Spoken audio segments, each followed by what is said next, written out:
Okay, guys. Two things I want to talk about first before I talk about phenols today. Alright, the first thing is the cheat sheet. Okay, so I see that most of you guys, pretty much everyone has submitted their own versions really. By now, I have given you guys everything back except for maybe Phenols you submitted last night, right? Yeah, I haven't taken a look at that yet.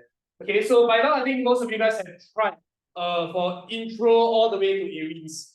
Okay, you need to continue for halogens and alcohols, basically, two more basically before your test. Okay, I've given you guys a feedback. Please look through it. General feedback is some of your cheat sheets look like just the notes and copy and paste. Okay, so there's no point in that. I need to see more questions inside. Okay, maybe like I've seen some with a few questions here and there, but I need to see a lot more. I've given you guys the questions that I feel that you should include in your cheat sheets also. So please go and edit. Okay, make another round. You might want to let me see the next round also. By the next round, it should be quite settled by then. Okay, and you might see, as you can see, right, I hope it helps lah, right? I'm pretty sure you all did your test recently as well. Okay, I hope all of your tests pass. I hope all of you all pass the test. Right, okay, good. At least please, okay, at least it is something is okay, there's a progress lah, right? Okay, I think Hong told me about that also. Okay, so second thing is this. Okay, during the March holidays, I need you all to come down one extra time. It's free, the lesson don't charge, free. Come down to do mock paper. Okay, no choice. Okay, I'll give you all mock paper, you all sit down and do. Yeah, the reason why I ask you all to come down and do, right, is to simulate exam conditions. May not just be you guys, maybe other people as well. Okay, the whole purpose is to make sure you all have that stress, the exam stress, like, is to kind of simulate that. Okay, no choice. Okay, I need you all to come down and do. I cannot let you all do it too. Okay, no such thing. That one's too comfortable. Then you'll see the bed at the side, then you'll just go and jump on the bed. Okay, no choice. Okay, so anyways, I'll tell you more details about when it is. It's just one day. You'll come down for 1 hour 15 minutes. Do the paper, that's the length of the paper that I think that is going to be tested anyway. Yeah, okay, go and do all that. Just take note first, I'll tell you more details soon. Okay, if not, we're gonna start for today. Today we're gonna look at phenols, right? Okay, last lesson, I think I looked at the first reaction already. That one nothing much for me to talk about anyway. Okay, so we just get that over and done with. Okay. I also discussed why you cannot undergo nucleosub for phenols.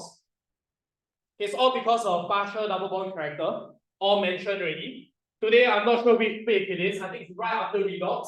I want to discuss condensation first. Later, I'll come back to electrosub. Okay, electrosub, I've seen some of your Aries cheat sheets. Okay, I need to see more questions and all that basically. Okay, anyways, condensation, I want to recap the idea first. Now, the idea behind condensation is what? What was the very informal idea that I told you guys about? Two small molecules become, okay, two small molecules come together to become, okay, one big molecule, but at the same time you have a byproduct. Now the byproduct is usually a very small molecule. Okay, so in that sense, right, okay, you can use that to distinguish between addition reaction and a condensation reaction. Okay, but anyways, last lesson we discussed the alcohols. Alcohol react with what? What's the other functional group for condensation? Alcohol react with, what's this? No, not yet. No, CO2H, carboxylic acid, to form a ester functional group, as you can see here. Now, I already told you guys how this is done. How do you form the water molecule? Alcohol contributes the H, and the carboxylic acid contributes the OH. That's how they combine together to form an ester, and you also form a water molecule. Okay, but we did mention, right, this reaction is very reversible. So guys, it's very slow and very reversible. So I had this thing called concentrated H2SO4. Can you remember what's the role of con H2SO4? What does it do? The reaction is slow and reversible. I have two problems, right? Okay, so how do I address these two problems? How do I address the slow part? It acts as a catalyst, right? Catalyst address rate. Then how about the reversible part? Okay, yes, okay, it's a dehydrating agent. By taking away the water, POE shift to the right to form more of the product. Basically, your, what's the word start with Y? What are we addressing here? Okay, yield. Okay, catalyst address rate, and then the dehydrating agent address yield. It achieves both purposes. Okay, that's what we discussed. And because there's so many, it's such a quick reactor, right? Is there another way? Okay, besides having carboxylic acid, there's another very, very similar looking reagent. Can you all remember what it's called?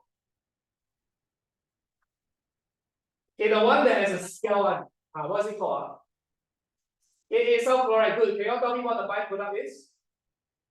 ACl, very obvious. Okay, I remember telling you guys one thing. That's the only thing you need to know for now. Acyl chlorides are what? What's so special about it? It is the most reactive functional group in your syllabus now, of course. That's what we imply. It's not in real life. Okay, and because it's so reactive, what's the conditions required for this? Okay, very, very easy, mild conditions are like room temperature. Okay, so that's what we went through for alcohols. I want to replace the alcohol with a phenol now. Okay, because that's our focus for today. And I want you guys to just notice something. For phenols, you cannot react with carboxylic acid. You must react with acyl chloride in order to form the ester. The ester in this case is called a phenyl ester. Okay, phenol simply because there is benzene, obviously. Okay, so you can spell it out. Yeah, suggest you're gonna write down all the functional groups. Okay, so you have acyl chloride, you have phenol to form a phenyl ester. You can see from the notes, right? This is the only equation that's present. Meaning to say, you cannot react with carboxylic acid. There's a lot of things that I need to discuss in this portion alone. So I want you guys to possibly tell me a few things. Okay? Now, number one, based on this information, right? Who is more reactive? Phenol or alcohol? Alcohol can react with two things. Phenol can only react with one thing. Which one is more reactive? Okay, so you're inferring data set. You're inferring based on this alcohol is more reactive, right? Okay, today we're discussing phenols. So for some reason, phenols are less reactive than alcohols. We have to understand why. Okay, so that's the first thing we want to talk about. Phenols, I'm going to change the word from less reactive to weaker nucleophiles than alcohols. Now, can someone just tell me first, what makes a phenol a nucleophile, or what makes an alcohol a nucleophile? Good. The lone pair of electrons on oxygen, right? Now, I even show you guys the weird mechanism last lesson that I asked you guys to draw. It's quite clear from that mechanism that alcohol acts as a nucleophile because of its lone pairs. Same thing for phenol, it has a lone pair as well. Now, what does it imply? I need you to think forwards. If it's a weaker nucleophile, it implies the lone pair is it as willing to donate this lone pair? Okay, you think about phenol versus alcohol. Both of them are rich because of the lone pair. But if phenol is a weaker nucleophile, is he more stingy or more generous in that sense? Okay, it's more stingy, right? He doesn't want to give his lone pair away. Why? Any idea? Any idea why he's not as willing to donate this lone pair away? Of course, again, it's because of the benzene ring, right? What will happen to the lone pair? What will it do? Yes, exactly, guys. Whenever you see anything bonded directly to benzene, high chance there's going to be delocalization. So the lone pair delocalized into benzene. So now is it as available to like give to other people? No, it's not. So get the idea over here. Let's look at the explanation. Okay. First of all, how does a lone pair donate into the benzene? Something must happen first. I always told you guys this. Something must happen before lone pair can delocalize. What's that something? What's it? Overlapping. What kind of orbitals? P orbitals. Good. So I need you guys to tell me this. Okay, the lone pair of electrons on oxygen in phenol, I specify very, very clearly, will delocalize into benzene due to overlapping p orbitals.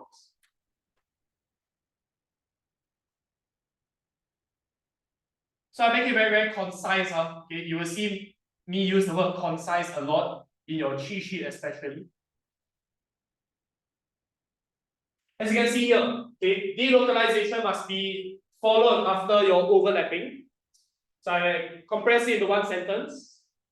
And guys, once it delocalized already, let me introduce a phrase. Hence, the lone pair of electrons on oxygen is less available for donation. You can imagine this way, phenols and alcohols are both rich people.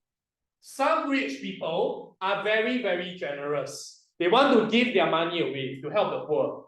But phenol is that stingy old rich man who doesn't want to donate any money. Because he chooses to keep it to himself. Okay, so the idea is these are less available for donation, makes it a weaker nucleophile.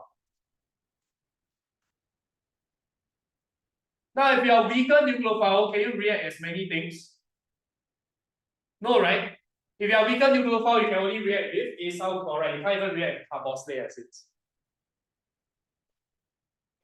So guys, we have identified the problem now. Okay, so what I want you to do here, okay, highlight the keywords, of course. But this right here is the problem that we have identified. It's a weaker nucleophile. So if it's super unreactive, right, then you need something that is very reactive to react. Does that make sense? That's why can you all see this guy is so shit, right? You need something super strong to react. That's why I say acyl chloride is very reactive. Okay, so guys, we identified the problem, but of course it must be followed up with a solution. The solution is to use acyl chloride. Why? Because acyl chloride is way more reactive than carboxylic acids. Okay, this means more reactive. Can see that first? But this is the only half of the solution. We can actually do something else as well to solve this problem. What can we do? Okay, I want you all to look at it from a problem-solving point of view. I can add something stronger, or I could even make himself better. Does that make sense? It's a two-pronged solution. You all see this. This reaction is already damn shit. So I have to use something stronger, or I could make him better. Or I should do both, right? Okay, so how do I make him better?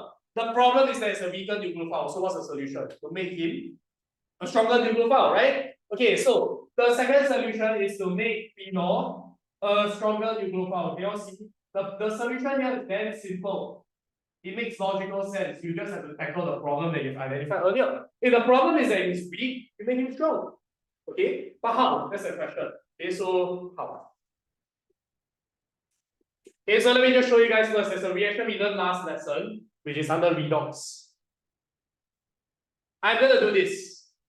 I will turn phenol into a phenoxide ion. How do I do this? What do I add to turn it into an O minus? Sodium. Last lesson we discussed redox, right? Actually, sodium or sodium hydroxide. Okay, remember phenol can react with both. Hey guys, this is a very common 1-mark question. They always do this first before proceeding with the reaction. Okay, I say again. They always do this first. And they will ask you in part 1 of the question, what's the purpose of doing this? Your answer is literally right there. It's to make it a stronger nucleophile. Okay? I generate a phenoxide ion to make it a stronger nucleophile. If you have a stronger nucleophile, obviously it will be faster, right? Then the reaction will be better. Most of the time, they will do both solutions. Because in real life, right, you have to make things as efficient as possible. So why not just do both? Okay, can?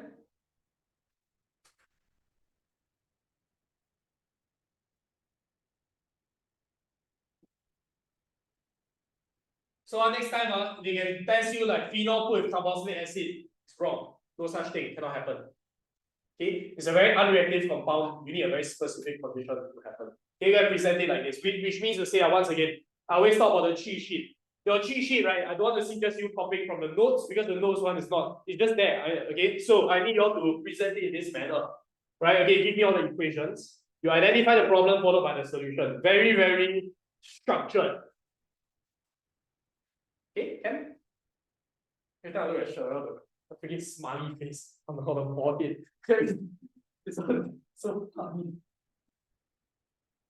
That fun isn't there? Looking at me. Okay, Ken, any issues? Okay,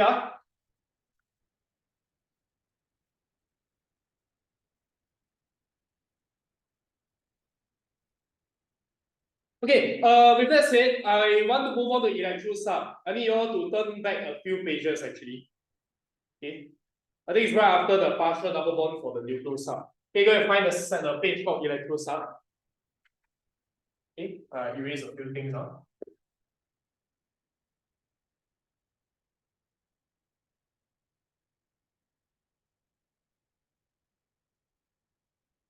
Okay, electrosub is essentially a recap of what we've done before. Okay, we done this in benzene. Now we're going to expand on it a little bit more only. Okay, come. Right, so when we discuss electrosub, we are referring to the benzene ring. But this time, we have OH, phenol. OH is a substituent, right? Now remember, substituents will affect two things. What are the two things? Remember?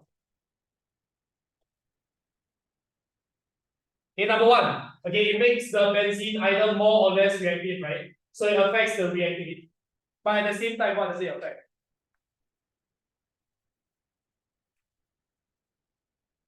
It's like the two words. Okay, good, directing effect. Okay, I realize some of your Aries cheat sheet never really talk about directing effect that much. Okay, I made some comments on that also. Okay, but directing effect later is not important. Okay, I want to discuss more on reactivity. Okay, so that's your concern. How does OH affect the reactivity of benzene? Now, do you all remember? There are two ways electrons can move, right? Electron movement is classified under which two ways? Okay, so remember, inductive effect and resonance effect. It's just two ways in which electrons can move around the molecule. Okay, so just remember, inductive effect means electronegativity difference. Resonance just means the delocalization happening. Can you all tell me, right, for OH, which effect does it have? Okay, which effect does it have? Okay, for phenols, basically. Yeah, okay, so there's resonance effect, right? Because as already mentioned earlier, this low pair of electrons can delocalize into benzene. So for phenol, we are basically looking at resonance. In fact, resonance in a way is more important. I'll come back to that idea later. But anyways, okay, let's come up with the explanation. Once again, the lone pair of electrons on oxygen delocalizes into the benzene ring. Same exact explanation as just now, but now we're just talking about something else. Okay, you all see this statement? Lone pair delocalized due to overlapping p orbitals. This should be a statement from now on, very short, very concise. Okay? But what's so what? Now that it delocalizes inside, does the benzene become richer or poorer? Is this an act of donating or withdrawing to the benzene? Okay, look at the diagram. Are electrons getting donated to the benzene or withdrawn? Donated, right? Okay, so this is the idea here. If the benzene is getting donated, is it richer or is it less rich? Oh, now he has more electrons, right? So guys, okay, the benzene ring in phenol is now more electron rich. You can also say the electron density increases. If it's more electron rich, guys, what's the last bullet point? You must write this bullet point inside. It is more susceptible to. Okay, good. Phenol is more susceptible to. Be careful. This is electrosub. It's rich to so that it can attack electrophiles. So you must tell me more susceptible to electrophilic attack. In other words, guys, okay, what can we infer from this? Phenol, is it more reactive or less reactive than a normal benzene? Good. From this statement, right, these 3 points, phenol is more reactive and stronger or milder conditions required? Milder conditions. Good. Now, I don't even want to go into all the reactions yet because there was not much for me to say anyway.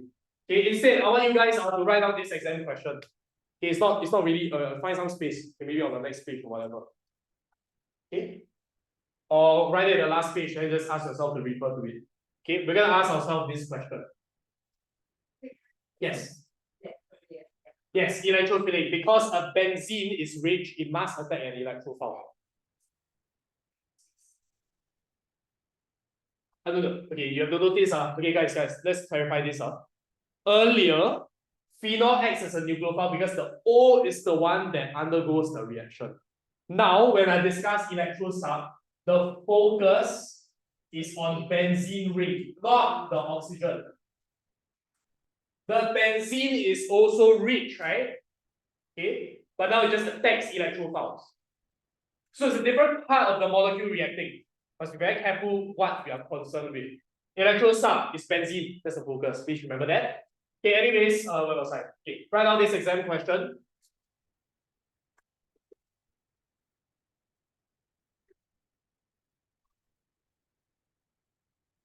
Okay, we'll discuss it together.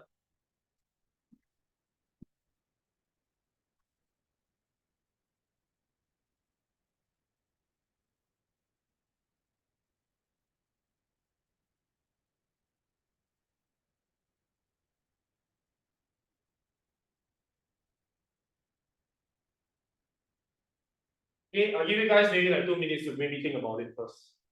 Right? Don't need to write down anything. Okay, just go and see how each substituent will affect its reactivity.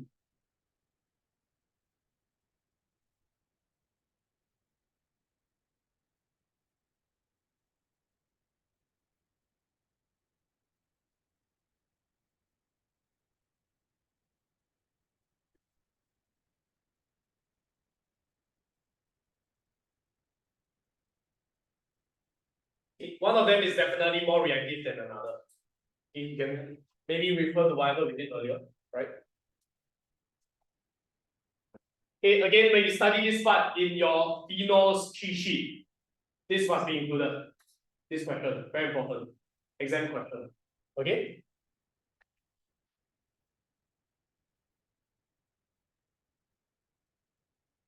Okay, so it's very clear they're asking for electronegativity. Sorry. It's very clear here they're asking for reactivity, not about directing effect. The word reactive is right there.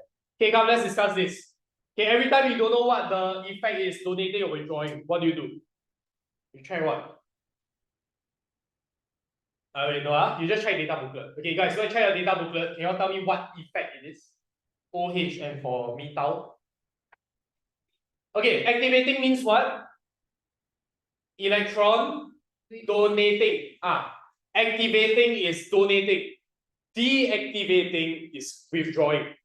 Go ahead and just write it down in your own data booklet. Okay, OH is activating. How about methyl group, alkyl group? Also activating, either how do we compare? Okay, we come up with, we have arrived at a problem. Both of them are activating. Okay, so OH is electron donating.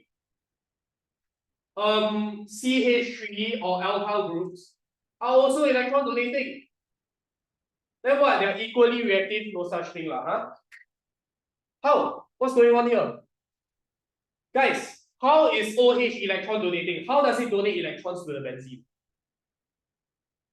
The lone pair was delocalized into the benzene, right? Which effect was this? Good. Is electron donating via the resonance effect? How about CH3? How is it electron donating? In what manner? In what method? Okay, electronegativity difference, right? Okay, remember, guys, is there a lone pair of carbon? So is there delocalization? No. This is just via electronegativity difference. Okay, in other words, methyl group is electron donating via the inductive effect. Okay? Okay, I could actually rephrase this question into something that's a bit better. Actually, let me rephrase this. I'm going to tell you all which species is more reactive, and we're going to explain why. Okay, the question is now a bit different. Phenol is more reactive than methyl benzene. Your job is to explain why. So this is one of those questions where they tell you the answer, and you use this answer to try to come up with a response. Now, guys, you take a look. If phenol is more reactive, can you all tell me which method is more powerful? Okay, they are both donating. That's not the question here. Okay, but the issue is their method at which they are donating, right? So can someone tell me if phenol is more reactive, which method is better? Resonance. Okay, and this is something I need you to know. Okay, so I mentioned each thing already, then you must tell me this. Since phenol is more reactive, it means it is electron donating to a larger extent, right? Okay, OH group donates electrons. it donates electron density to benzene to a larger extent.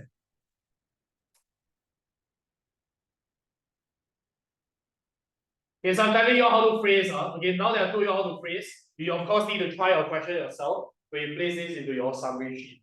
Okay? We use the data in the question.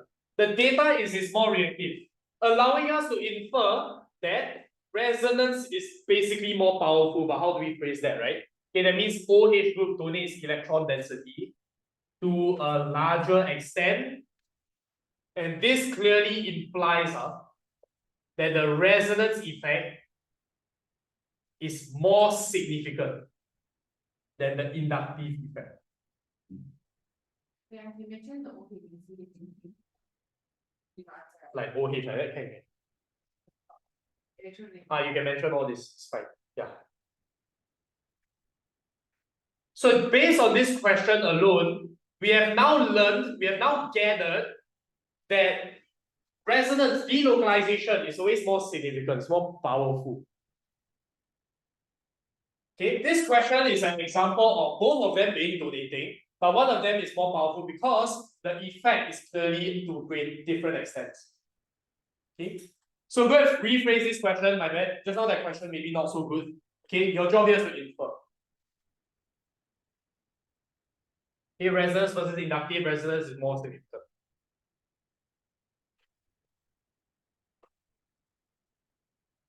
It is usually always more significant. Okay, yeah, let's clarify this. Usually resonance is more significant than inductive. Of course, there's bound to be exceptions, okay, but this is a common exam question. So for this question particularly, it's more significant. They can give you some random shit also, okay, but then that one is for you to infer. That's why they give you data for you to infer also. Yeah. Okay. Now to answer that question, right, there's one exception that I don't go into, okay, because today we're talking about phenols. Okay, never mind, we don't go into that. It's more confusing. Okay, any issues? Okay, guys, so based on this, you all can see, okay, we have learned methylbenzene in arenes, right? Okay, the conditions compared to benzene is milder or stronger. Okay, compare this to a normal benzene, the conditions for methylbenzene have to be milder because CH3 is donating. Donating makes it more rich and more reactive. Okay, but how about OH? Compared to methylbenzene is even more mild, right? Like the mildest out of all of them. That's why now you all can see in the reagents and conditions. Right? Okay, so let's take a look. Okay, go to the first one. Now remember we put halogens on the compound, right? It is the same idea over here. Electron sub of Br2. Now if I put Br2 in CCl4, I will get these structures. Okay, why are they specifically on these two positions? Any idea why? Okay, yes, this is what directing? Okay, OH is 2,4 directing. Yeah, that's it. However, if I were to put Br2 equals, I will get this. What are all these positions? 2, 4, 6, right? Okay, so if you put Br2 equals, guys, I need you all to write it down. You have multi-substitution. Br2 in CCl4 is mono-sub. Depending on which one you choose, which one you want, you're going to add a quiet reagent. Now, I need you to take note of something. The 2, 4, 6 tri-substituted product is actually a white precipitate. Meaning to say, your reagents and conditions is not just orange decolorized. You must also tell me white PPT is formed. Okay? Yeah, that's just an additional thing to take note of. The other two here, this one no color, whatever, doesn't matter. Okay, all good? As you can see, I never write any conditions implying it is at room temp. Okay, room temperature, because I already said it's super reactive, that you don't even need a catalyst, you just room temperature settle already. Okay, all good? Okay. Now let's answer this question. Some of you may be asking, how come you add water and CCl4, it ends up with different reactivity? Okay, so that question is answered on one of the pages. You turn over to the next page, right? It says that why does phenol form a multi-sub with aqueous and mono-sub with CCl4? Can I ask you all right? What is CCl4 and what's aqueous? What are they acting as? Okay, it's basically they are solvents, right? Okay. Now CCl4, what kind of solvent is it? Okay, it's an organic solvent, but let's be more specific here. It's a non-polar solvent. Water there. Aqueous is water, which is a polar solvent. Okay, so for some reason, by changing the solvent, water can make it more reactive. Right? More reactive because it clearly reacts 4 times. Why? Guys, remember, in both cases, the benzene is attacking what? In both cases, you're adding bromine, right? It has to attack bromine, correct? Okay, so bromine looks like this, correct? Br2. Now, are there any poor regions on bromine? Okay, it looks like there isn't, right? Because there's no electronegativity difference. But if I were to put a very, very rich benzene beside bromine, what will happen? Okay, you will get polarized, right? Because you all see, electrons like to repel. If there's a lot of electrons coming this way, all the electrons will shift right. Basically, the electron cloud is now polarized to the right like this. Does that make sense? So that's why, right, there will be partial charges either way. We talked about this in alkenes before. Right? Okay, so here are the partial charges like that. However, guys, if I add a polar solvent, what will happen to the partial charges? Does it get more polarized or less polarized? More, right? Okay, because, okay, think about it this way. CCl4, does it influence bromine any further?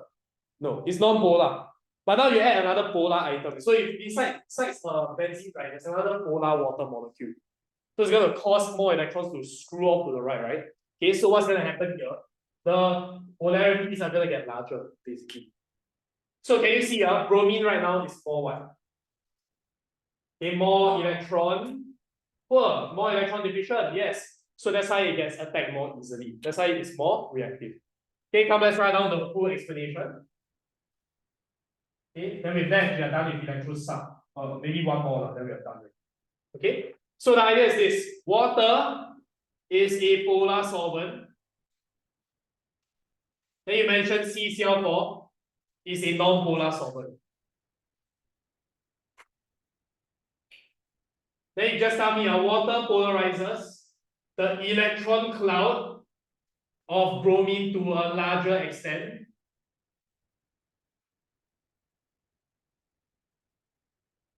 Okay, making bromine a stronger electrophile. You can just say stronger electrophile, you don't need to tell me it becomes more poor or whatever. More poor means it's a stronger electrophile already. Okay, thus Br2 aqueous is more reactive. More reactive means multi-sum.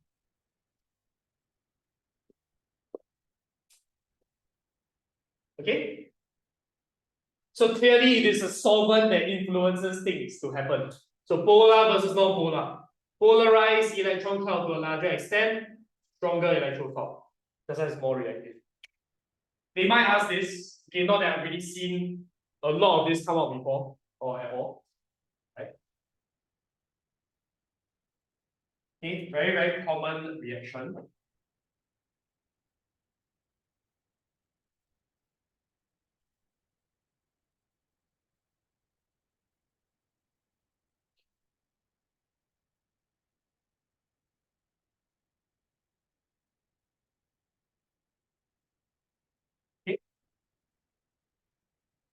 Okay, there's another variation. You all can just turn over to the next page.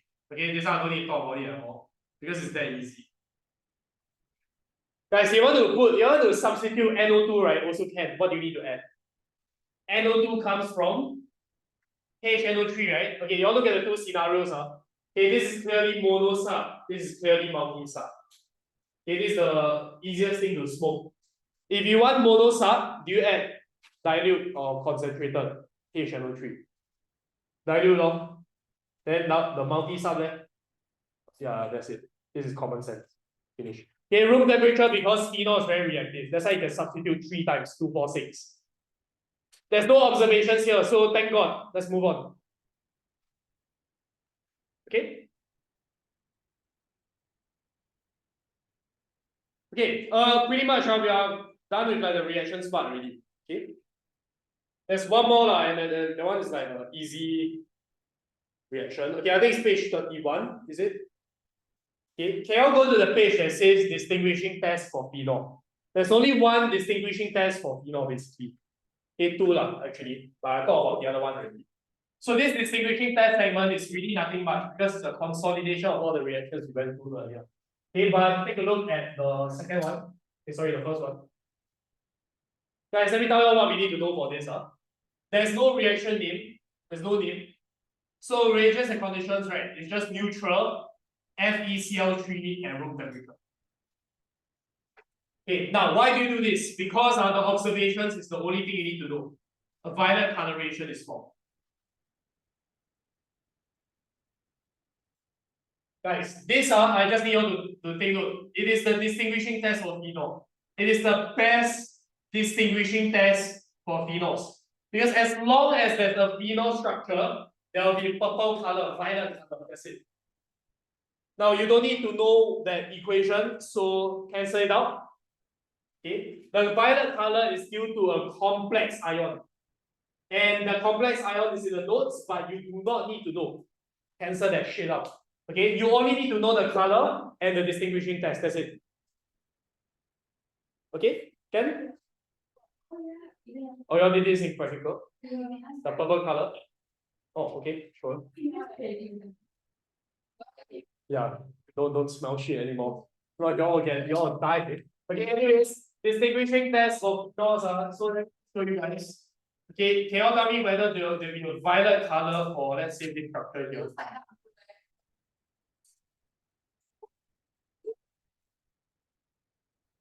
Okay, take a look at this random structure that I drew on the board. Is there violet coloration? If you add, yes, okay, that's it. Okay, as long as there is a phenol, can't really ignore the rest. That's why it's so powerful. There's no name for this reaction. It's just like complex, I guess. Okay, no name. Okay, now you need to add the word neutral because if you don't add the word neutral, FeCl3 is what by itself? Okay, it is acidic. Now, how do we know that? Okay, so remember, FeCl3 alone is pH of 3. Go and find this if you can't remember where it is.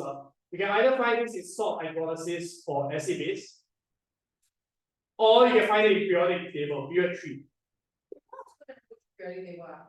Your school never go through? Not yet, never mind. That topic I won't be going through also because it's all self-study. Yeah, it's really content, there's so much. Okay, anyways, you can find salt hydrolysis as well, put it there. High charge density and all that nonsense. Okay, and yeah, we're done with reactions. Now we have to proceed over to the next one called acidity. Okay, once we finish this part, which doesn't take very long, which is more interesting actually. Okay, then we'll take a short break. Okay, and okay, this segment is arguably the most important part of today's lesson because it introduces organic acidity. You must know how to explain. Okay, you must understand the ideas behind it also. Okay, not very long, I think like 3 pages. Okay, the very first thing I want you all to write down is this. Acidity. Okay, acidity is dependent on the stability of the conjugate base. Yeah, that's the first thing I want to mention, and we're going to understand why. Okay. Now you see there's a big fat box at the bottom of this page. Try to write a bit smaller because we'll write a few things. We're going to answer 3 questions that will help you understand everything. Okay, an acid looks like that, right? Ha dissociates into H plus and A minus. Who is the acid and who is the conjugate base? Acid is obviously Ha then. Okay, conjugate base is A minus. Okay, based on what I've told you all before, we are looking at this. We are concerned with the conjugate base in order to compare acid strength. Okay, last lesson I mentioned about phenols and alcohols. Later we'll talk about that first. Okay, but now we will discuss the principles behind this. The first thing, the first question that you will have is why? Why does acidity depend on stability of conjugate base? Okay. Now, these 3 questions that we're going to answer, they don't just come out of nowhere. It's questions that you will ask as I go through. Right? So, You already have this question in your head. So go and write this down. Why does it depend on the stability? Okay, so we understand this now, guys. Acidity is basically strong or weak acids, right? We learned this in acid-base equilibrium. A strong acid means this equation is lying towards where? Left or right? A strong acid, the POE lies towards the right, because strong acid means what? Dissociate to a large extent, so POE shift right. Get that first, huh? Okay. If the conjugate base is stable, guys, in chemistry, do you like to form stable compounds? Yes. Okay, so write this down first. Okay. The more stable the conjugate base, the more likely it is to form. Agree?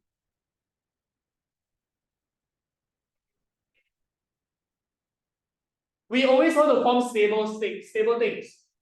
More stable means more likely to form. And guys, look at the equation. If you are more likely to form, that means where does POE lie? Okay, you favor the formation of this guy, that means POE lies towards the right. So write this down. POE lies to the right. Guys, if you lie to the right, that means what? Okay, what does this mean?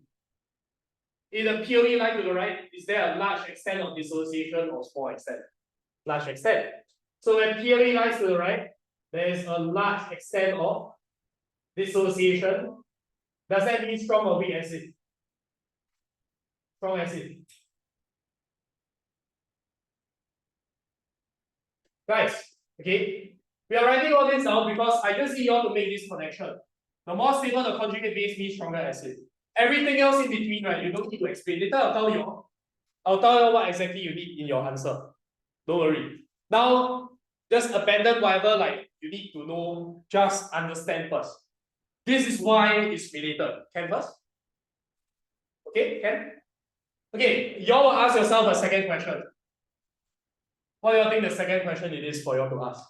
Okay, so we say that acidity is dependent on stability. Okay, what will be the second question? The thing is, what makes it what makes it stable in the first place, right?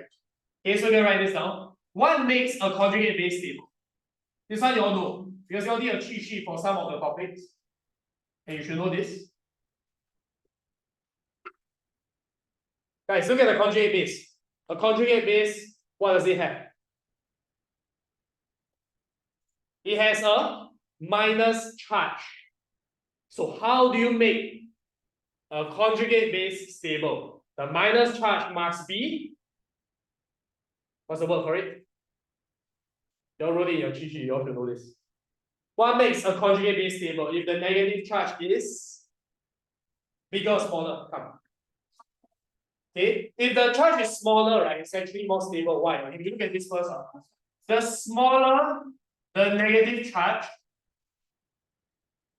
do you think it is more likely or less likely to attract back the H plus? Okay, good. You see, the smaller the charge, it doesn't attract back the H plus and go back to the left side. Something that goes back to the left side, right, is not stable. Can you see that? Okay, so the smaller the charge, the less likely it will attract, okay, less likely to reaccept H plus. Guys, imagine an acid that reaccepts H plus. Is that a good or bad acid? Bad, because you turn back to its original state, right? What kind of acid does that shit, right? An acid that's strong, okay, will remain as a conjugate base. It must be stable. Stable means remain. Don't want to go back. Does it make sense? So the smaller the charge, less likely to reaccept H plus. Meaning to say, if something that's less likely to turn back, that means it is more stable, right? So let's make things a little bit more legit. Smaller means what? What's the correct word for it? It starts with disperse. Yes, okay, we use this term many times. Okay, so disperse negative charge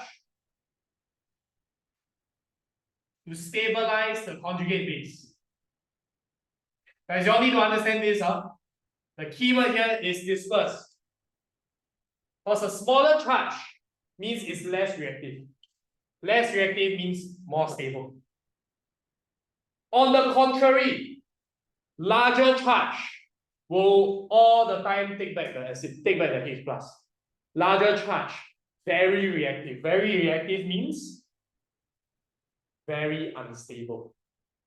It's all linked.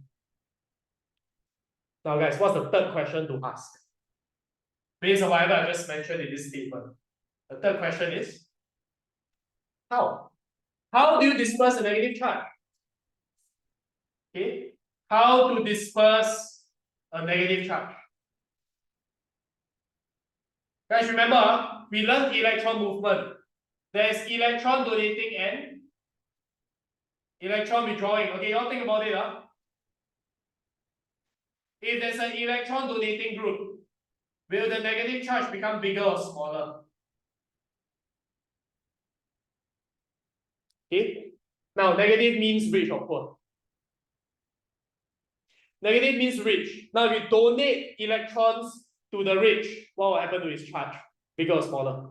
It gets bigger, it becomes more rich, right? So, electron donating will, what's the word for saying that the charge becomes bigger? What's the opposite of disperse?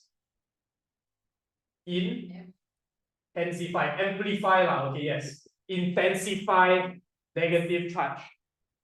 Guys, on the other hand, when you take away electrons from a negative charge, what will happen to the charge? Bigger or smaller? Smaller, and that's what we want. Electron withdrawing will disperse negative charge. This entire three questions will allow us to understand everything. But because there's so many words, I'm gonna summarize it for you guys. You all see the thing that you wrote at the top. We're gonna use this from now on. This is the answering framework. Now that you all have understood how it works. Acidity depends on stability of conjugate base, which then further depends on the type of substituents. Now let's write everything down. Now, we have an electron donating group and an electron withdrawing group. As mentioned earlier, donating will intensify a negative charge. Withdrawing will disperse a negative charge. Now let's work our way to the front. If we intensify a negative charge, more stable or less stable? Intensify means the charge becomes bigger, so it's less stable. Okay? Intensify negative charge, less stable. How about you disperse? Disperse means what? Disperse means smaller, smaller means more stable.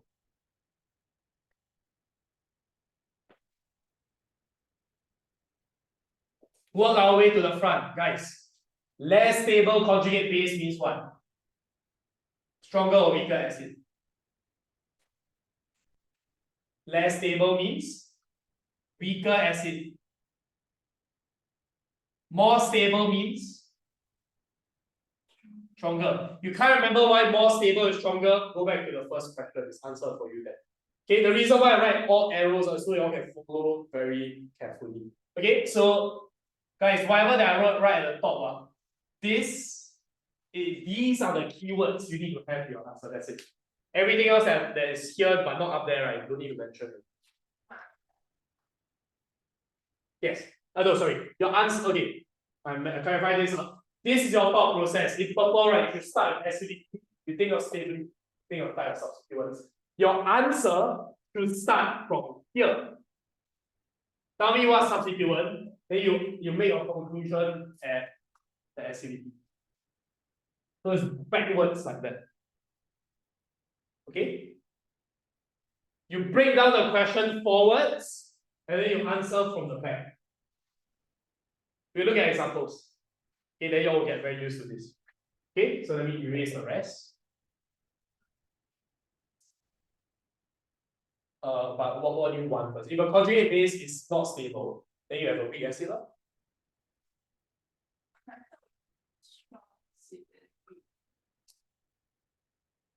I don't know, okay, that one can ignore. That one, that concept is not relevant to here.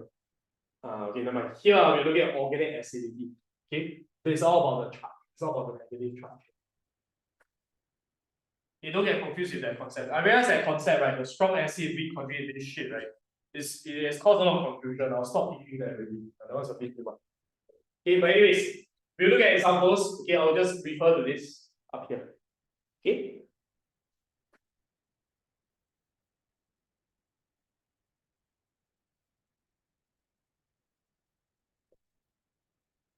Okay, turn over the next page. Okay, we're going to finally put it into examples. All you need to know is still on the board. Okay, we are going to compare an alcohol versus a phenol. Okay, now last lesson I kind of like talk about this. Okay, phenols are actually stronger acids. We need to answer why. Okay, so let me draw an alcohol and let me draw phenol. Guys, when you are asked to compare who is a stronger acid, acidity depends on what?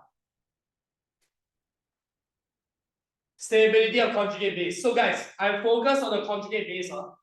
Are these two guys the conjugate base at the moment? So how do I make a conjugate base? How do I like edit the thing?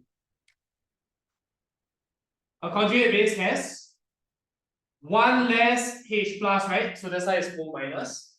Here you also remove the H, become O minus. This is what you need to do, okay, in order to see the negative charge. And first?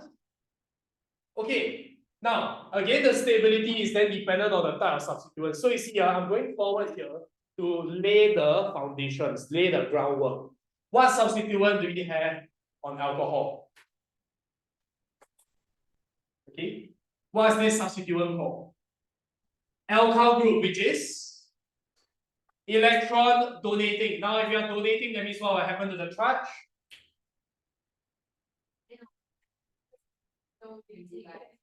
Donating becomes richer, so it intensifies. Intensify means what? Less stable conjugate base. A conjugate base that is less stable will end up with weaker acid. Okay, conjugate base is not about the strength. Conjugate base is the stability. Please bear that in mind. Strength is only for acid. So guys, these are the keywords.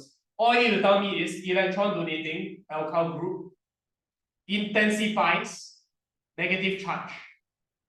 An intensified negative charge means you have a less stable conjugate base, which then means you have a weaker acid. Okay? Can we do the same thing for phenols? So what is the substituent for phenol? It's a benzene, right? So what will happen? Okay, now some will say donating slash withdrawing. Okay, but guys, benzene is a bit special. Benzene, you can't tell me all this. What will happen? If there's benzene. Same as what we've been talking about so far. What will happen to the lone pair? Okay, all the p orbital overlap and the lone pair will delocalize into benzene. Now, when the lone pair delocalizes like this, what do you think happens to the negative charge? Okay, can you all see electrons are moving out of the oxygen? If electrons are moving out, that means it becomes less rich or more rich? Less rich. So the charge becomes dispersed, smaller. Can see that? Okay, so the explanation for this, guys, for benzene, you can't just tell me donating or withdrawing. It's not that straightforward. You must tell me the lone pair of electrons on oxygen, the same thing, okay, delocalizes into benzene due to p orbital overlaps. As you can see, guys, electron movement. When the electrons move out of the oxygen, the charge is going to become smaller, not as rich as before. In other words, negative charge is dispersed. Guys, when negative charge is dispersed, what happens? More stable. Thus the conjugate base is more stable, so yes. Thus, phenol is a stronger acid than alcohol. Now in the notes, I know they introduced water, right? But water is just a basis for comparison, like that. Now, do you all notice something? Water, right? What's its conjugate base? Why not we just compare all conjugate bases together? So what's the conjugate base of water? OH minus. Okay, OH minus looks like that, right? Guys, does H have any effect like donating or withdrawing? No, don't have. That's why it's just a basis for comparison. Does that make sense? You're comparing against the default. Okay? Alcohol weaker than water, but phenol stronger than water. So that's the ranking. Okay? I give you all one question because there's a lot of space on the next page, as you can see. I want you to tell me whether this is a strong acid or a weak acid. Okay?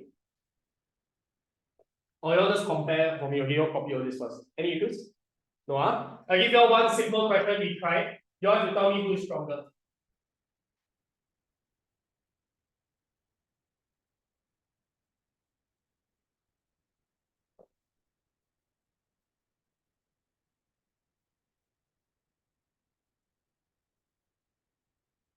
Okay? This guy is called alcohol A. This guy is called alcohol B. Your job is to tell me who is the stronger acid. Okay, go, try.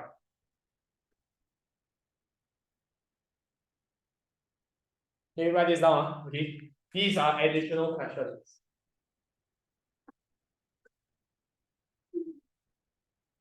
Okay, break coming soon already.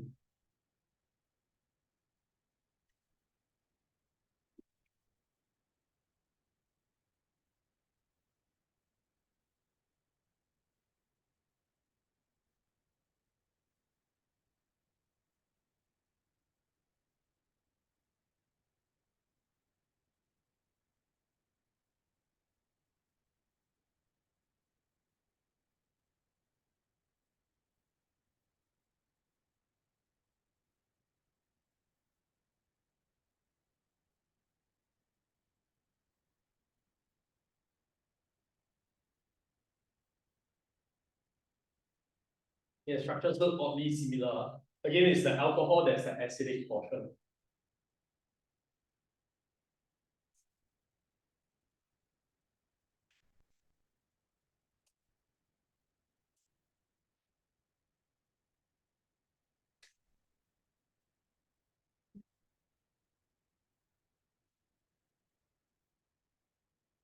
But it doesn't matter. Stronger or weaker, you get the same answer, but right?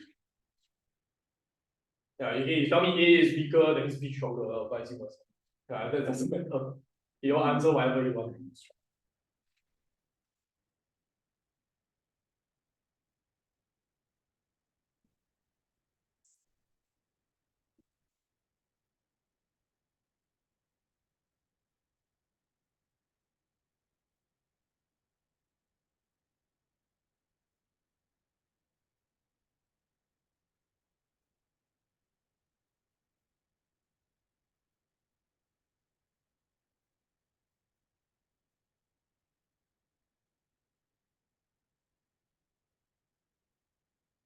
Getting out to answer the question, also go and write the explanation.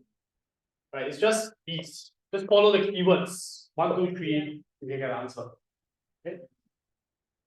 Acidity questions are very common in exam.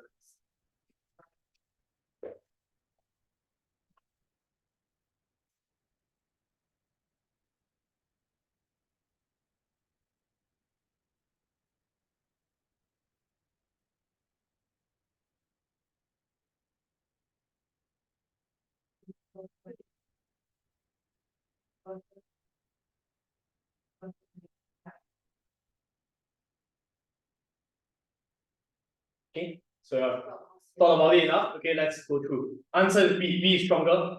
Acid. Okay, now first of all, you all must look at the structure and tell me what's the difference. What is the difference between A and B? What does B have that A doesn't have? Okay, B has 3 CLs, A has only 1 CL. So clearly it's a number of CL substituents, right? Okay, now some of you all just now heard alkyl groups. But if you notice, both of them have alkyl groups, what? How is that fair for comparison? Okay, if B, okay, Cl, we must first identify what's its effect.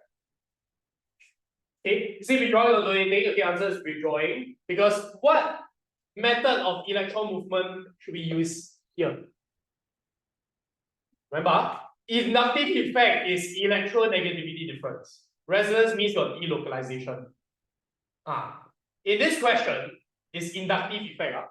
Because there's no p orbital overlaps here, there's no delocalization. Okay, so in other words, it's more electronegative, right? So electrons are going towards fluorine. Can you all see in both cases, they are electron withdrawing. It's going away from the OH. Now, in fact, I don't care about OH. I want the O minus because there's a conjugate base. Can you see that? Can you all see that electrons are moving away from the oxygen in both cases? But which one move more away? B. There's a more. So in other words, you must tell me this. B has more electron withdrawing Cl groups. Thus, the negative charge is what? Dispersed to a larger extent. Both are dispersed. You must now use extent.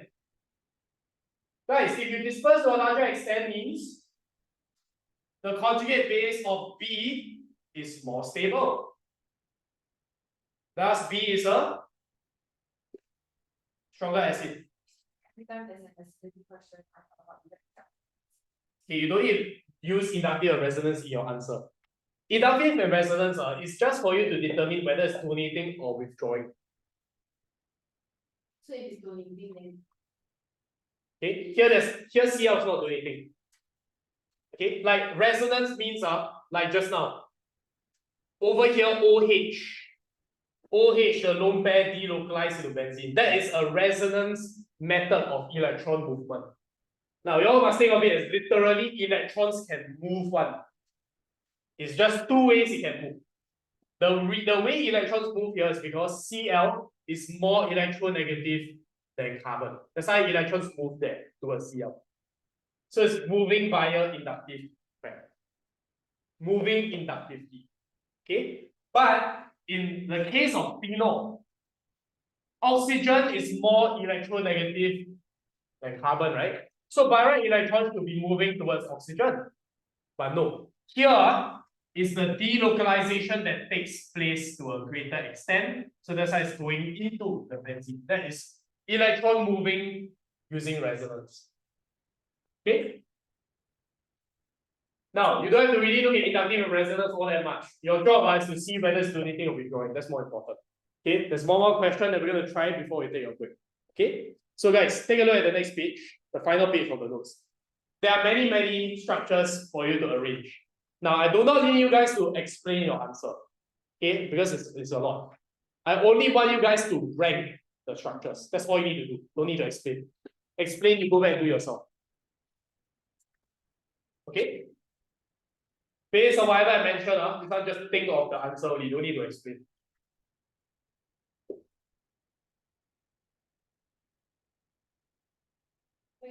Yeah. Oh, yeah, I'm gonna give it here. Yes, go give you all some time, I'm going to rank the structures, then you can let me see. Okay, I suggest you all draw out the structures first. If you don't draw, you cannot see anything also.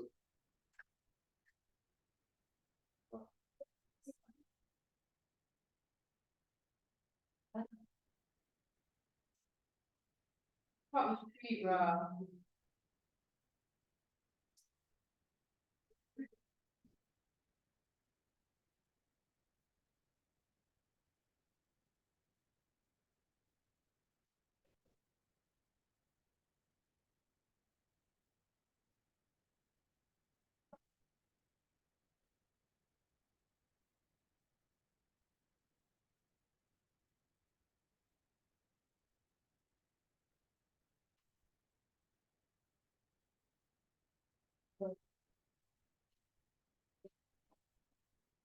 Probably three, probably three.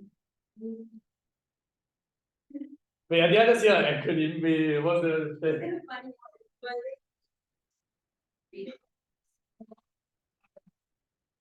oh wait, that's damn good. Wait, but that doesn't make sense. Wait, Haram means illegal. Who thought of that? Oh, that's so funny though. Malay eat pork because pork. Yo, she that shit is good. Honestly, come on. I have to spend more time thinking about that. Oh, very good.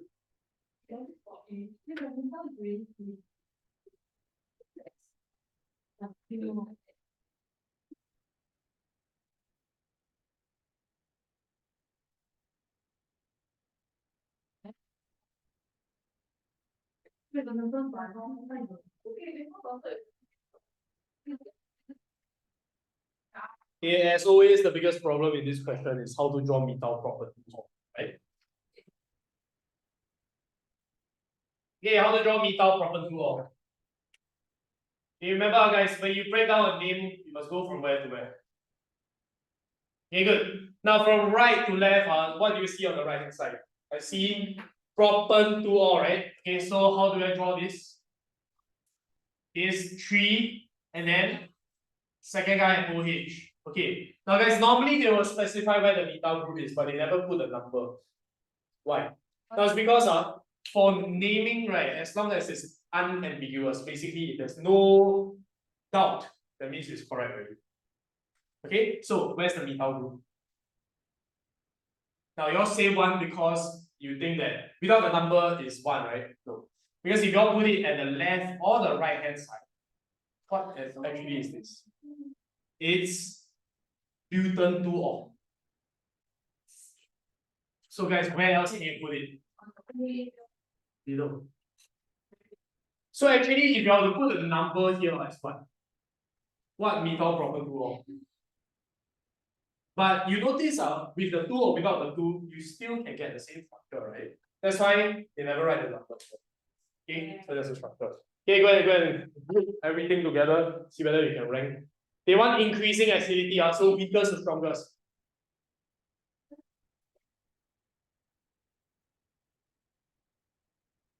Yeah, so I just will draw all the structures, right? Then you see, is there a way to classify that first?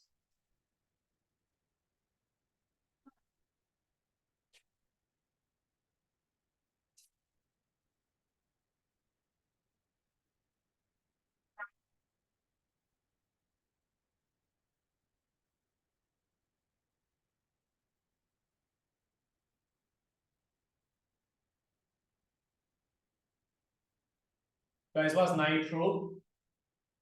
NO2, okay.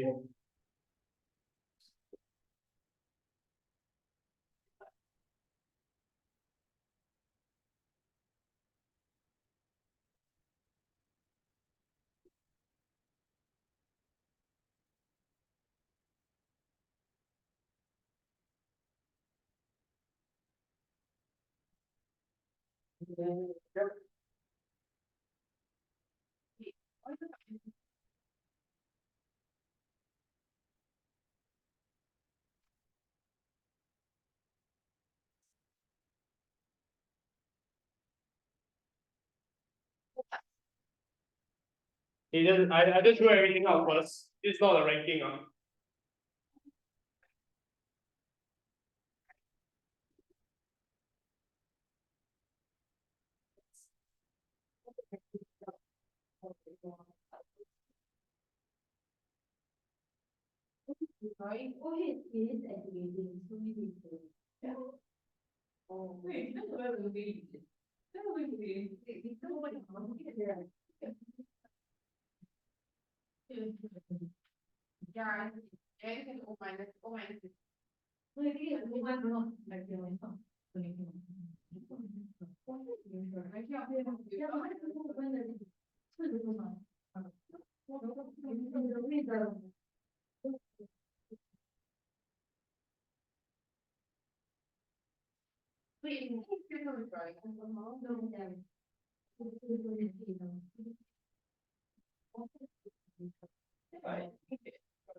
Ooh, good. I will talk about it.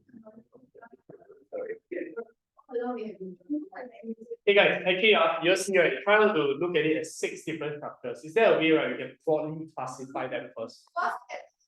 Okay, guys, the weakest class of compounds is alcohol. Okay, so guys, let's figure out the alcohols first. We only have 2. Followed by what? What did we learn just now? Water. The next, okay, water is again the, like, nothing, right, is in the middle one, right? Okay, then after that, the rest of them are phenols. Okay, so we're going to write them first. So the weakest is alcohol, then water, then phenol. So at least you know the broader classification. Now, then you classify inside each group. Can you see that? Okay, so we're going to try it. So the second was more electron. Negative charge, so if you donate, there's more electrons inside. So it's bigger. Yep. Wait, so only withdrawing or donating? Wait, everything is. That one not relevant here. OH is only OH is the acid itself. Guys, yeah, OH is the acid itself, not a substituent. So if it's not a substituent, you don't need to care about donating or withdrawing. OH is just the acid itself. Okay? Drawing more stable, stronger. Okay. Then the stronger and right? Yeah, correct. Stronger. Then after that, okay, I'm ready. Then after that is the neutral guy, which is the same thing. We never increasing. Sure, see how you're coming.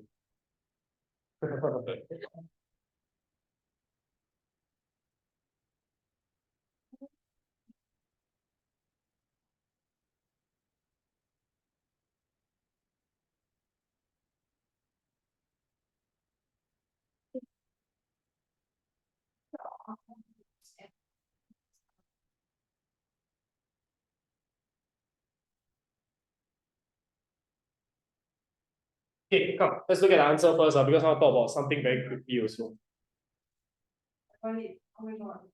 Okay, so weakest are alcohols, right? Look at these 2 guys first, Between these 2 guys, who's weaker? Good. Okay, so number 1, the weakest guy is here, Y. Followed by this, Y. What's the difference? More electron donating alkyl groups, intensify to a larger extent, less stable, weaker acid. Finish. Okay, now then after that's water, that one don't need water. After water, there's all the phenols. Out of the 3 phenols, who's the weakest? This one. Donating to the negative charge, which is bound to be there. Intensify, right? Who's next? The default phenol. The default phenol is like the basis for comparison within the phenols. Can you see that? After that, who's the strongest? Why NO2 is the strongest? Withdrawing, so disperse, more stable, everything, yes, all that. Okay, explanation you're going to do yourself. Okay, let me clarify one thing before I take a break. Just now you all said, is OH donating or withdrawing? Okay, I'm going to give you an example. Very similar to what we saw earlier. Okay, let me give you all 2 ideas here. This is a little bit, okay, this one might be a bit confusing because now we only learn alcohol and phenol functional group. Okay, when we learn carboxylic acids, right, I will talk about this one more. Okay, now we have 2 structures. Who is a stronger acid? I call this X, I call this Y. Okay, now I know it's a bit confusing because we have 2 alcohols, right? So let's look at this together. Okay, we are comparing acidity, so we must look at the conjugate base, correct? Now the conjugate base means we must, how do I get the negative charge? Remove the H and that's the negative charge, just one only. The other guy here is acting as a substituent, you can see that? One of which is acting as the acid, the other is a substituent. Therefore, the substituent, you need to compare its effects. Same thing here. This one, I want to have, is acting as the acid or the conjugate base. This is the substituent. Now, I established this first, and I want you to tell me, in the first case, is OH withdrawing or donating from the negative charge? Answer here is withdrawing. How about here? This is actually donating. Now, in your data booklet, it's for which one only? Your data booklet say it's for benzene only. Don't have for non-benzene. Why? Okay, they don't have effects for non-benzene structures. Okay, what I'm trying to say is this. Okay. OH, okay, on the data booklet, right, is only for benzene, not for any random structure. So OH can either be donating or withdrawing depending on circumstance. Here, it can delocalize inside. So what kind of donating effect is this? Resonance or inductive? My bad, I never phrased properly. This is resonance because there's delocalization. Guys, this is withdrawing because what effect does it use? Inductive. Why is it inductive? Because electronegative difference says this. O is more electronegative than C. So chaos C electrons are going away from the negative charge. Okay, you never need to use the word inductive or resonance in your answer. Okay. There's no delocalization, so it can only be inductive. Here there's delocalization, so you use delocalize. Okay, the reason why there's no delocalization is because there's no overlapping p orbitals. These carbons are sp3 hybridized, no p orbitals, so it cannot overlap with anything. There's no delocalization. That's why I keep saying delocalization is because p orbitals must overlap first. Here, p orbitals don't overlap. I'm going to write down. No p orbital overlapping here. So no delocalization. Here there is p orbital overlap. So there is delocalization.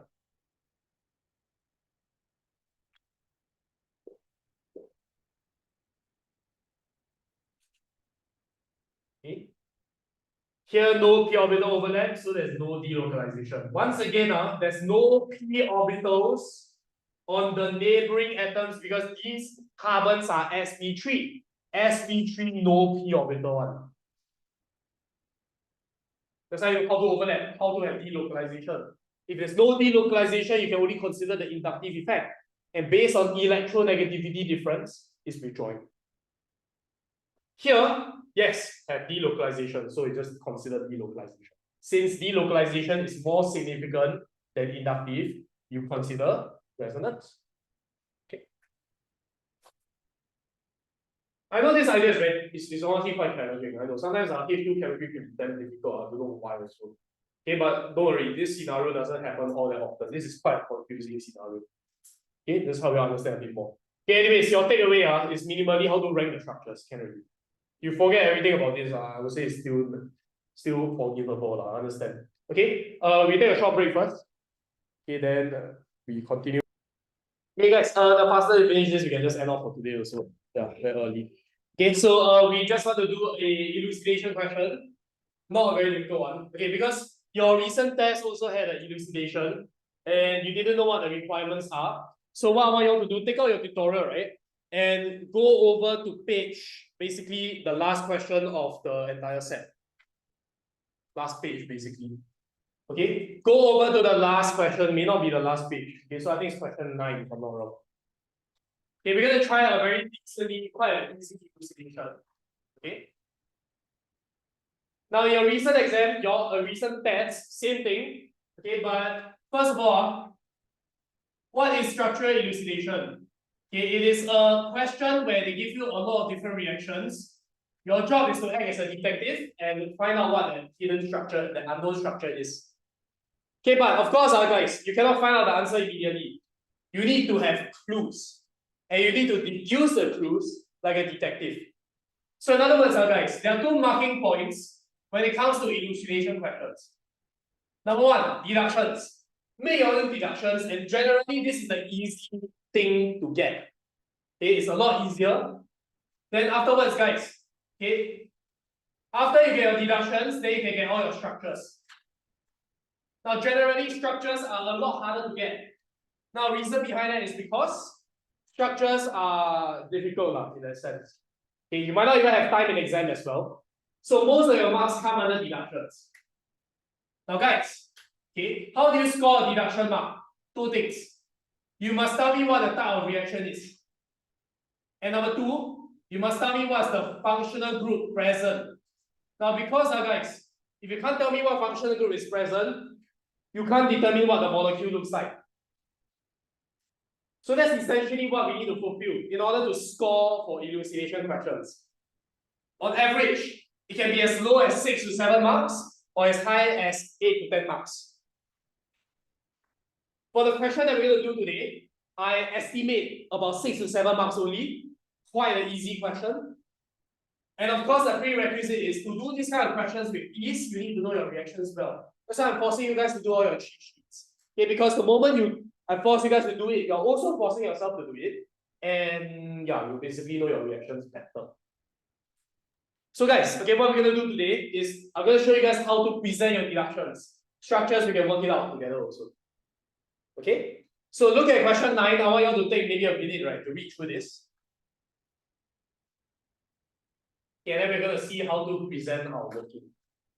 Or in fact, we can just do it right now.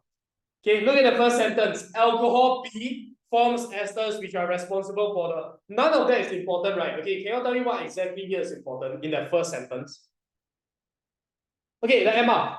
The molecular formula C5H12O is very important. Okay, we will use this to confirm our structure at the end of the day. And also, what else is important? There's only one more. The first word, right? Alcohol B. So we already know what a functional group is. Okay, usually questions are not that easy. Usually they tell you A is C5H12O. Then you go and use what a functional group is. Okay, so because this one is like maybe one of the first few times you are doing this, okay, let's start off easy first. Okay, now there's no reaction happening here in the first sentence. Do you all agree? So there's nothing for us to deduce. Now look at the second sentence. Is there a reaction? Yes. B reacts with acidified whatever to produce compound C. Come, guys. You need to consolidate your observation. So the first one, you must tell me B reacts with dichromate. Acidified means H plus and heat in order to form C. Do not copy down word for word because you're wasting your own time. And you don't get marks for this. You're just copying down the exact deduction, the exact observation. So here, I also want you all to go and write down the molecular formula of the structures. B is C5H12O. Go write that down also. Very fast, very efficient. Because now, what you're supposed to fulfill is two things. What's the type of reaction and what's the functional group present in this one observation? Okay, guys, can someone tell me what reaction is this? Yeah, done. Okay, you're halfway there to get your first mark. Oxidation is one. What's the second one? Okay, functional group present. Okay, do you need to tell me what's the functional group in B? No, right? Because they tell me already. Okay, don't go and write useless things. So we are supposed to find the functional group in C. What is it? Okay. Now they tell you B is an alcohol. When you oxidize an alcohol, guys, how many types of alcohols are there that can oxidize? Okay, we have what are the two? Primary alcohol and secondary alcohol. Can tertiary alcohol oxidize? Remember, cannot from the last lesson. So in this case, do we know whether it's primary or secondary at this juncture? If no, right, just write everything. Okay, so you could just say first, B is primary or secondary alcohol. And your mark comes in, right, by telling me C. C is either a what? Primary alcohol oxidized to what? No, wrong. That's it. Okay, not aldehyde, guys. It's carboxylate acids. Okay, guys, why not aldehydes? How do you get aldehyde? Can you just heat? You must heat and then must immediately distill. Heat with immediate distillation, which they have not said over here. So you can just assume heat is all the way until carboxylate acid. So C is either a carboxylate acid or a ketone. Okay, secondary alcohol then will oxidize into ketone. Okay, so like that, respectively. Wait. So what is? How do you deduce B or what is different? Don't know yet. Okay, we don't know whether it's a primary or secondary at this juncture. Later on we will. Okay, because they say it's alcohol. Alcohol can undergo oxidation only if it's primary or secondary. Tertiary cannot oxidize. So by making these specifications, we know primary can oxidize the carboxylate, secondary oxidize the ketone. then at least we have some functional groups again. There's some possible functional groups, right? Move on to the next sentence. Okay, next is heating B over AlO2O3 produces D. Okay, I'm gonna summarize that one sentence by doing this. B, if you heat it under AlO2O3, you will get D as the only organic product. So we're gonna write that D only. Okay, see, shorten it. Write the molecular formula also. Okay, guys, can someone tell me what this reaction is called? AlO2O3 and D. Must recognize the reagent and conditions, no choice. AlO2O3. It's very dry, so Reduce. okay, this one must remember. AlO2O3 is a reagent condition for dehydration. Okay. What reaction with hydrogen? No, that's reduction. Reduction and dehydration, two different things. Yeah, okay. Dehydration means do what? Remove water lah, right? Okay. What's the functional group present? Is it in B? Do I care about that? No. If there's be value in your answers here, you don't have much time. Okay, so B, what's the functional group in B? Okay, you take alcohol, you remove the water, you get a alkene. Good. Okay, so B is an alkene. Done. That's all you need to write. I don't expect you all to write essays or explanations. No, legit no time one. Okay. Now they said D only. How does the only have anything to do with this? Okay, maybe we don't know yet. Later, maybe it will show. Okay, let's just move on. Okay, last sentence. Vigorous oxidation of D forms whatever. Okay, so D undergoes vigorous oxidation, which is KNO4 H2SO4 and heat to form 2-methyl propanoic acid. Guys, can y'all draw 2-methyl propanoic there? Don't go and write down the name, because that one has no value. Go and instantly draw the skeletal structure of 2-methyl propanoic acid. Okay, cool.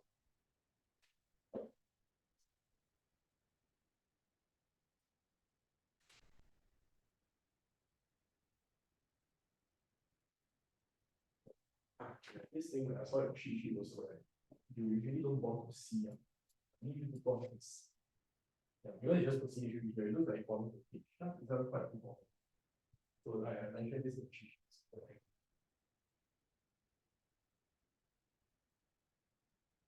Okay, now 2-methyl propanoic. Propanoic means 3 carbons, right? So propanoic acid, then methyl is on the second carbon, as simple as that. Right? But guys, they said this is only one of the products. So there's something else also. So we put a question mark here, we don't know what it is yet. Okay, now what's this reaction called? I know they mentioned that vigorous oxidation, but sometimes right, you write down yourself to tell yourself what it is. Phenols oxidation, also known as oxidative cleavage. Okay, we know that for a fact because D is an alkene, so definitely this will happen, right? Okay, but again, what is the important deduction in here? We know the functional group in D, we also know the functional group of this guy, right? Carboxylic acid. So what do you think the value is at?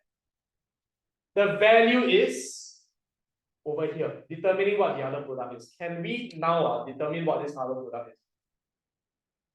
How do you know that? Okay, how do you know it's carbon dioxide and water? How do you know? There could be a whole bunch, right? Okay, guys, always count the number of carbon atoms. Guys, D has how many carbons? D has 5 carbons. How do I know D has 5 carbons? Because you all look, D came from B. D has 5 carbons. D must also have 5 carbons, right? Because what happened here? You remove water, you didn't remove carbon. So we know D has 5 carbons. How many does this guy have? 4. That means this unknown compound must have 1 carbon, which can only be what? Carbon dioxide. So in other words, do this. Okay, the value in your deduction is by telling me the other product is carbon dioxide. Don't need to tell me water. I mean, if you want, can also. Why? Okay, you don't need to tell me why actually. Yeah, like that can already. Don't need to justify. You tell me what the other product is, can already. But that is the value comes in here. if you can form carbon dioxide, what does that tell you? Yes, that is the value in this observation. D has a terminal alkene. Okay, you produce one carbon dioxide is 100% based on terminal alkene. Not even the special case. I see some of your cheat sheets, I think maybe one or two of you never include ethane dioic acid. I think some of you all have. A handful of you all didn't. Okay, ethane dioic acid need to be. Okay, can? That is all our deductions. 1, 2, 3 marks. Settled. So if 3 marks for deductions, the structures here, how many do you want me to draw? 3, right? 3 structures, definitely 3 marks. 1 each. Deductions maybe 3 or 4 marks. So it's about 6 to 7 mark question. This is a very easy question. When they come out one 10 mark question next time, right, then you will see there's a lot more reactions. That's why I tell you the cheat sheet is very important to keep on being on the ball with all the reactions. If not, you will die next time. Okay? Now, let's try to draw the structures. This time I'll give you a bit of time to try yourself. I don't want to give you all the structures immediately yet. Okay, maybe a few minutes. Okay, afterwards we can go through together. Okay, the first question is the ways to ask yourself, which structure you want to draw first? Which one has the most clues available to draw first? Okay, that one you want to decide. Okay, give it a try.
In 1 more minute, then I'll go through the answer.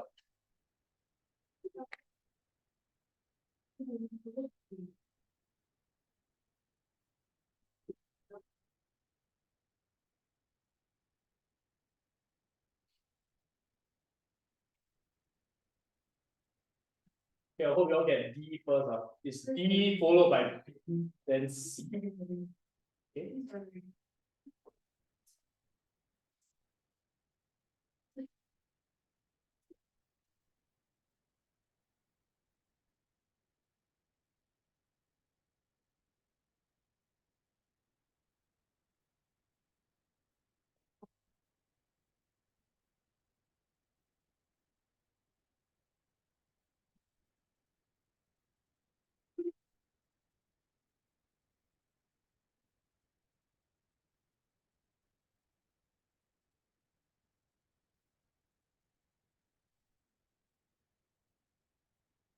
Now I cannot see structure, center.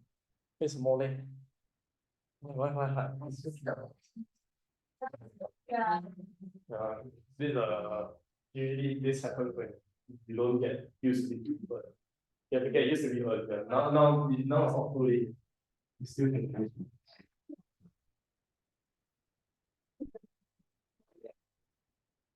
I recommend try to refrain from. I know you can't. I know it's hard to see, but you need to pause as well. It's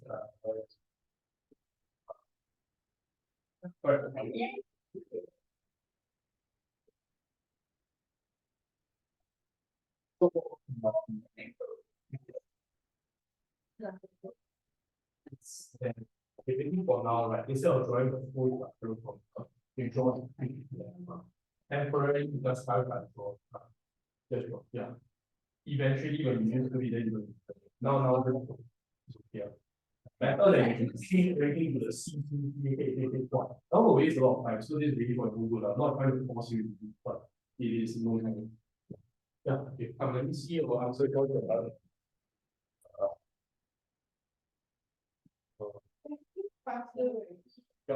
Right.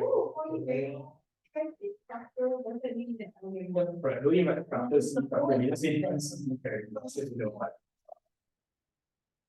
Good. Screenshot. No, I'm waiting for you. Oh, today is Friday, you have to take a break.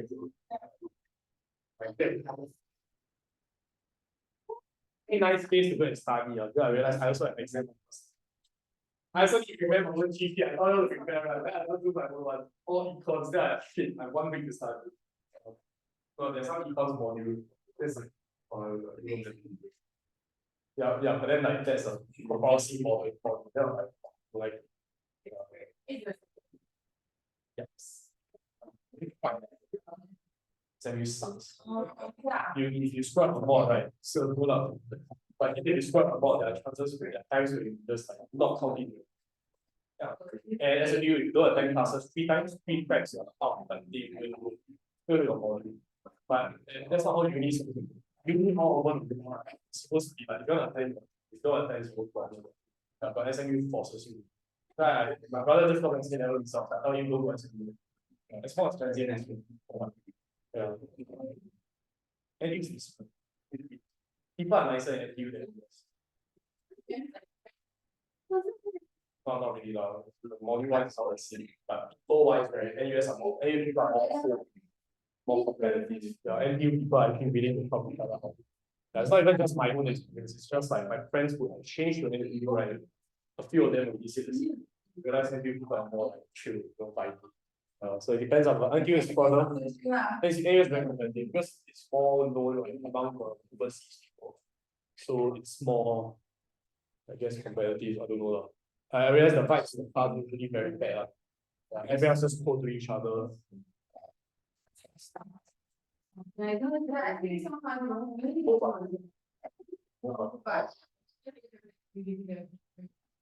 SMU CS. I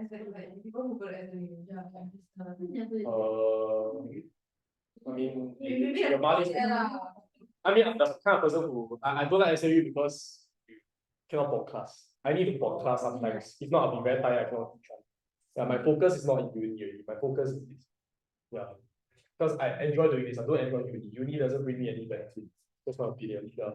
I recently realized that I actually think I'm going to do this for long term. Yeah. I actually don't want to work in the office. That's fun. Then This you job need is to educate what, like a backup. degree is kind of like a must, no choice, but everyone must have a degree, right? No, because chem, right, science in Singapore don't do well. Because you're gonna go into academia, you're forcing yourself to research academia and writing thesis papers, and it's very bad. Not just in Singapore, but all over the world. Academia is a bad place to go towards. And it's very limited. What if next time I don't do chemistry anymore? Right? Then I'm basically killing myself. Yeah, so business at least allows me, at least I have more skills, other than chemistry. Right, yeah. Quite interesting, you can think about what I want to do also. Yeah. But anyways, so, okay, so guys, you must get D first. Because D, they already give you the backbone of the entire structure. All you need to do is to change this into a terminal alkene. Like that. Remove the oxygens. Right? You want to reverse it, you remove the oxygens, that's the additional carbon there already. Okay, this is D. Then after D, you must get what? D, you can go back to B, right? You add back the water. But guys, there's the issue of water, right? Where do you put the OH?